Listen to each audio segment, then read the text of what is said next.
Hola, ¿qué tal? Bienvenidos. Aquí empieza Contexto Global por France 24. Yo soy Andrés Mesa Muñoz y a continuación los titulares. 3 días después de las elecciones, Honduras sigue sin conocer el nombre de su nuevo presidente. El conteo preliminar de los votos se reanudó esta tarde tras una segunda suspensión por mantenimiento en el sistema. Salvador Nasrallah sigue superando por menos de un punto porcentual a Nasri Asfura.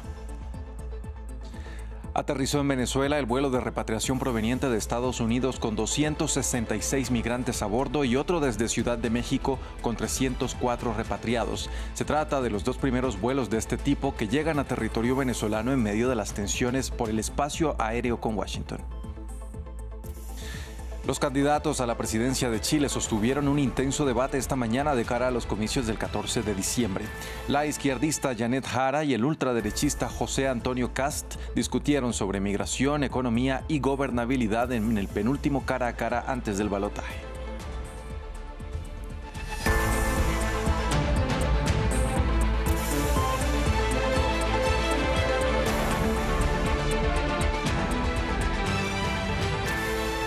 Vamos a iniciar en Honduras, donde esta tarde volvió a reanudarse el conteo de los votos de las elecciones presidenciales celebradas el pasado domingo. Esto tras una segunda suspensión generada por un mantenimiento en el sistema, lo que ha generado también acusaciones de fraude. Los observadores internacionales han instado a tener paciencia mientras concluye el proceso. Las autoridades reforzaron este miércoles la seguridad en torno al hotel donde se realiza el escrutinio que va así.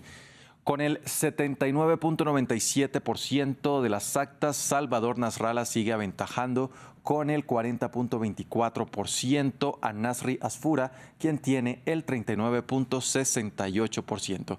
Más temprano, la consejera del Consejo Nacional Electoral, Cosette López, denunció la nueva pausa en el conteo. Es inexcusable que nuevamente se detenga la divulgación por acciones de mantenimiento en el sistema sin notificar al Pleno, en horas cruciales para el conteo de votos y publicidad de las actas, ahora afectando también las salas de divulgación que implementamos para mitigar los efectos del deficiente funcionamiento del servicio que nos presta la empresa. Dejo constancia pública de mi inconformidad con el proceder de la empresa y nuevamente con el funcionamiento de los sistemas de procesamiento y de divulgación de actas que incumplen con las condiciones de la contratación, pero sobre todo con el pueblo hondureño. Cambiamos de tema, pasamos a Venezuela, donde arribaron hoy 2 vuelos de repatriación en medio de las tensiones con Estados Unidos por las advertencias sobre el cierre del espacio aéreo. El primero llegó desde Ciudad de México, gestionado por la aerolínea estatal Conviasa, con 304 repatriados.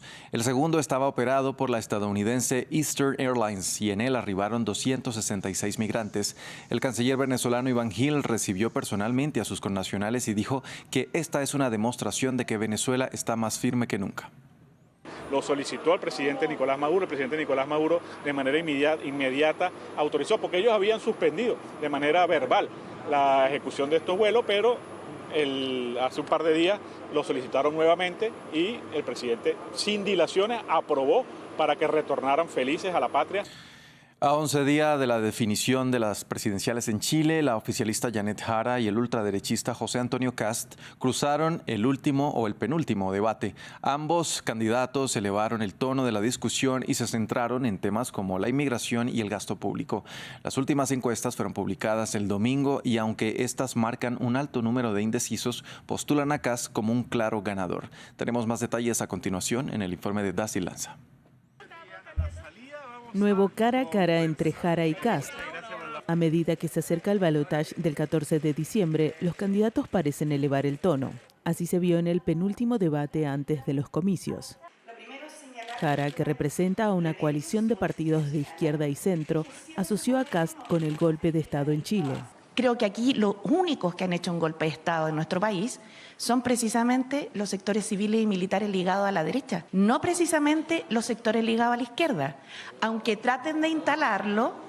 Kast, que propone en su campaña un recorte fiscal por $6.000 millones, prometió que revisará ministerio por ministerio si llega a la presidencia. ¿Dónde los va a sacar? Nosotros no vamos a echar a ningún funcionario público porque son buenos funcionarios públicos y la diferencia es que nosotros no le vamos a imponer operadores políticos que abusen del Estado, que firmen convenios y que hagan mal uso de los fondos públicos. Jara acusó al presidente del Partido Republicano asegurando que no explica cómo recortará la cifra prometida. En relación a los $6.000 millones, todavía todavía silencio. Señora, señor, no hay respuesta al candidato Kast. Así que vea usted después qué le van a rebajar, qué gasto social le van a rebajar. Kast insistió en la necesidad de un gobierno de emergencia, en medio de las tensiones por la inmigración y los acuerdos del oficialismo con Perú para reforzar los controles en la frontera norte. Lo que nosotros le hemos señalado a los inmigrantes es que les quedan 98 días para abandonar el país libremente. Jara también rechazó que ya esté definido el ganador. Yo quiero señalar lo siguiente, aquí se trata de instalar un resultado electoral que todavía no se ha producido. Y yo discrepo profundamente de aquello. El domingo inició la veda de encuestas. Si bien estas marcan un elevado número de indecisos, presentan a Kast como un posible ganador. Pasamos a Medio Oriente. El primer ministro de Líbano, Nawaf Salam, dijo que su país estaba lejos de una normalización de las relaciones diplomáticas y económicas con Israel. Sus declaraciones se dieron después de que ambas partes confirmaran el nombramiento de delegados civiles para ser parte de las conversaciones que tuvieron lugar este miércoles en Damasco y que están destinadas a desactivar las tensiones entre estos viejos enemigos. Se trata de los primeros diálogos entre las partes en más de 4 décadas. La Unión Europea anunció un acuerdo para prohibir las importaciones de gas ruso para finales de 2027. El pacto, que aún debe ser ratificado, se logró entre los 27 Estados miembros y el Parlamento Europeo. Por su parte, Rusia criticó el anuncio y aseguró que la medida acelerará lo que llamó el declive del bloque europeo. Otro paso hacia la independencia energética y la antesala de lo que Ursula von der Leyen define como una nueva era. Hoy es sin duda un día histórico para nuestra Unión. Anoche alcanzamos un acuerdo provisional sobre la propuesta de la Comisión de eliminar por completo los combustibles fósiles rusos. Estamos pasando página y lo hacemos para siempre. Este es el amanecer de una nueva era, la era de la plena independencia energética de Europa respecto a Rusia. The era of Europe's full energy independence from Russia.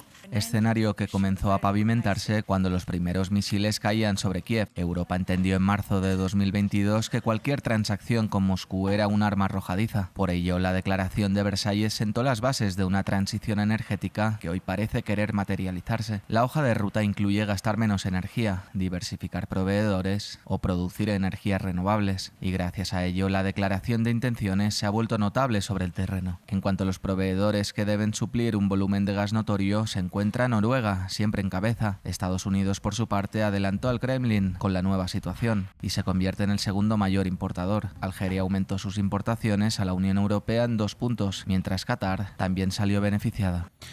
Los equipos de rescate en Tailandia, Indonesia y Sri Lanka están trabajando las 24 horas mientras hacen un balance de los daños causados por los graves inundaciones y deslizamientos de tierra. Las desastrosas condiciones climáticas fueron provocadas por un ciclón tropical que pasó por la región a finales de la semana pasada, causando lluvias torrenciales. Más de 1.400 personas han muerto en los 3 países, siendo Indonesia y Sri Lanka los que más han sufrido los peores daños. Lo vemos en el siguiente informe. Equipos de rescate en Sumatra excavan en el barro espeso, descubriendo casas y cadáveres. Las inundaciones sumergieron gran parte de la isla indonesia. Residentes relatan que se aferraron a árboles y techos para escapar de las lluvias torrenciales y los deslizamientos de tierra. Cuando mi hijo y yo salimos de casa, corrimos unos 10 metros y enseguida oscureció. Entonces me subí a un árbol. Logré tomar la mano de mi hijo, pero un objeto pasó cerca y nos golpeó. Lo abracé fuerte. Pensé, aunque esto sea la muerte, lo acepto. Indonesia ha sido la más afectada por las inundaciones que han devastado el sur y el sudeste asiático, con más de 1,5 millones de desplazados y cientos de muertos. Muchos residentes afirman que la deforestación ilegal ha agravado los efectos de las fuertes lluvias. A esta gente no le importa el bosque y ahora nosotros cargamos con este peso. Somos las víctimas aquí. Todo está destruido. En Sri Lanka las inundaciones están retrocediendo, pero el país, que se está recuperando de una crisis económica, tiene menos recursos que sus vecinos para responder a la destrucción. En preparación para las lluvias, este reparador de 71 años trasladó sus productos al segundo piso de su taller, pero no fue suficiente. Calcula que perdió más de $20.000 en el desastre. Las inundaciones arrasaron con todo. Ahora estamos en la indigencia. Tendremos que empezar desde cero otra vez. Los expertos en clima advierten que tormentas intensas como estas podrían convertirse en la nueva normalidad en el sudeste asiático. La región afrontó este año una temporada de tormentas inusualmente fuertes que ha causado muertes y graves daños en Malasia, Vietnam y Filipinas. Hasta aquí este informativo. Gracias por acompañarnos.